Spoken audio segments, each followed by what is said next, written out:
જે અત્યારે આપણા દેશની અંદર રાજકારણ કરવા માટે, સમાજ સેવા કરવા માટે બધાય આવે છે, પણ મારું એક બધાને ખાસ નમ્ર વિનંતી છે કે જે કોઈ સમાજના હિત માટે કોઈ યુવાનો આગળ આવતા હોય એને સપોર્ટ અને પ્રોત્સાહન આપો. કેમ કે જ્યાં જ્યાં અત્યાચાર થતો હોય, જ્યાં જ્યાં માણસોને મુશ્કેલી પડતી હોય, ત્યાં જાગૃત યુવાનો ત્યાંના વિડીયો બનાવી અને એ અપલોડ કરી અને રાજકારણીઓને, સત્તાધીશોને જાગૃત કરવાના જે કામ કરતા હોય એવા યુવાનોને પ્રોત્સાહન આપી અને એ હંમેશા આગળ વધે. અને હરેક સમાજના કામ આવા જ નાના માણસો જો કરતા હોય તો એને સપોર્ટ અને સહકાર દેવો જોઈએ. અત્યારે જે આ વિડીયો મેકું છું એ એક રેલવે ફાટકનો છે. એ પ્રશ્ન હરેક જગ્યાએ આ પ્રશ્ન છે, આખા દેશની અંદર હું તો કહું આવા પ્રશ્ન છે.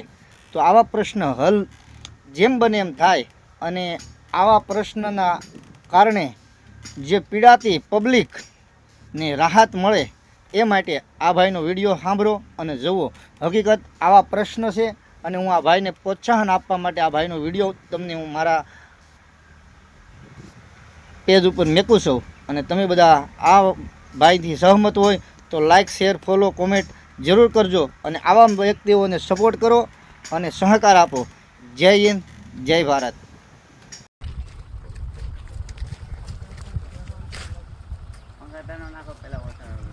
15 मिनट हो गया है और अभी 10-15 मिनट लगेगा. कितना टाइम लगेगा आपको पता नहीं है?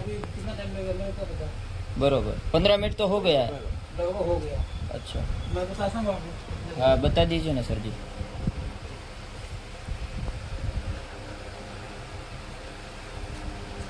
हाँ करेक्ट 15 मिनट हो गया. 15 मिनट हो गया.